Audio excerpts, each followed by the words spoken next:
سی अहादीस नबवी के मफहूम के मुताबिक फितने दजाल क़यामत तक आने वाले तमाम फितनों में से बड़ा फितना होगा। एक और हदीस के मुताबिक कोई भी नबी ऐसा नहीं गुजरा जिसने अपनी उम्मत को फितने दजाल से न डराया हो। हमारे प्यारे नबी हजरत मोहम्मद सल्लल्लाहु अलैहि वसल्लम के इरशाद के मुताबिक वो एक आंख से काना होगा और उसका ये जिस्मानी ऐब हर किसी को नजर आएगा।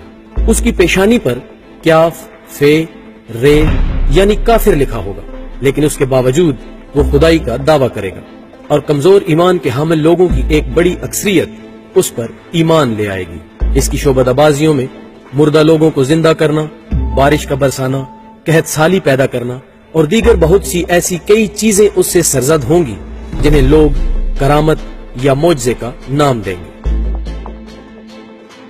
दजाल से मुतल्लिका सहाबी रसूल सल्लल्लाहु अलैहि वसल्लम हजरत तमीम दारी रजी अल्लाह ताला अन्हो की हदीस का अक्सर हवाला दिया जाता है कि आप एक दफा अपने चंद साथियों के साथ बहरी सफर पर थे कि अचानक समुद्री तूफान की वजह से आपका काफिला भटक कर एक अनजान जजीरे पर पहुंच गया, जहां आपने अजीबुल खलकत इंसान नुमा जानवर को देखा जिसके तमाम जिस्म पर बहुत लंबे लंबे बाल थे और उसने आपको देखते ही कहा कि वो शख्स आपका मुंतजिर है। जब आप उस मकाम पर पहुंचे तो एक ऐसे शख्स को पाया जो सर से पांव तक जंजीरों में जकड़ा हुआ था। उसने देखते ही कहा कि आखिर तुम लोग आ ही गए और सवाल किया कि मुझे बेसान की खजूरों के बारे में बताओ, क्या वो उग रही हैं? फिर पूछा क्या बहरे तिबरिया का पानी खुश्क हो रहा है और दीगर कई सवालात के अलावा पूछा कि क्या मक्का फतह हो चुका है और कहा कि अगर हो चुका है तो तुम पर नबी उम्मी सल्लल्लाहु अलैहि वसल्लम का तस्लीम करना लाजिम है। और फिर अपने बारे में बताया कि मैं मसीह दजाल हूँ।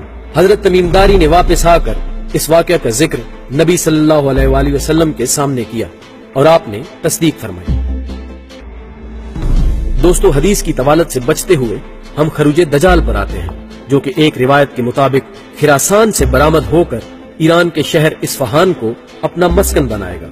उसकी रफ्तार हवा की तरह तेज होगी। ये 40 दिनों में पूरी दुनिया का सफर मुकम्मल करेगा। खरूज दजाल से पहले शदीद कहतसाली का जमाना होगा। किसी पर भी ईमान न लाने वाले 70,000 यहूदी इसके पैरोकार बनेंगे और ये अपनी मर्जी के मुताबिक बारिश बरसाएगा। मुस्लिम शरीफ की एक हदीस के मुताबिक ये एक आदमी को कत्ल करने के बाद दोबारा जिंदा करते हुए उससे सवाल करेगा कि बताओ क्या मैं तुम्हारा रब हूँ? लेकिन वो साहिब ईमान शख्स उसके दावे खुदाई से इनकार करेगा, जिस पर वो दोबारा गुस्से में आकर उसे कत्ल करने की कोशिश करेगा, लेकिन कामयाब न हो सकेगा। उसके पास एक बाग होगा जिसे वो जन्नत का नाम देगा और आग होगी जिसे वो जहन्नुम का नाम देगा। आप सल्लल्लाहु अलैहि वसल्लम का इरशाद है कि अगर कोई दजाल का जमाना पाए तो वो बाग की बजाय उस आग को तरजीह दे जो दरअसल जन्नत होगी और वो बाग असल में जहन्नुम की मिसाल होगा। ये दुश्मन खुदा अगरचे पूरी दुनिया को इंतहाई तेजी से फतह करने में कामयाब हो जाएगा, लेकिन मक्का और मदीना में इसका दाखिला मुमकिन नहीं होगा। दजाल की ये शोबदाबाजियां अभी जारी ही होंगी कि बवक्ते सहर दमिश्क की जामिया मस्जिद के मीनार पर हजरत ईसा अलैहिस्सलाम का नजूल होगा और हदीस के अल्फाज के मुताबिक आप जर्द रंग के 2 कपड़ों में मलबूस होंगे। आपके सर के खुश्क बाल ऐसे महसूस होंगे जैसे अभी उनमें से पानी के कतरे टपक पड़ेंगे। फजर की नमाज के लिए अकामत कही जा चुकी होगी और पेशे इमाम आपको पहचानते हुए अर्ज करेंगे कि ए रूहुल्लाह आप इमामत फरमाएं। नमाज के बाद हजरत ईसा अलैहिस्सलाम दजाल के खिलाफ जंग की तैयारी करेंगे, जो कि आपकी आमद से बाखबर होते हुए आज के इसराइल में शहर लुद की तरफ भाग जाएगा।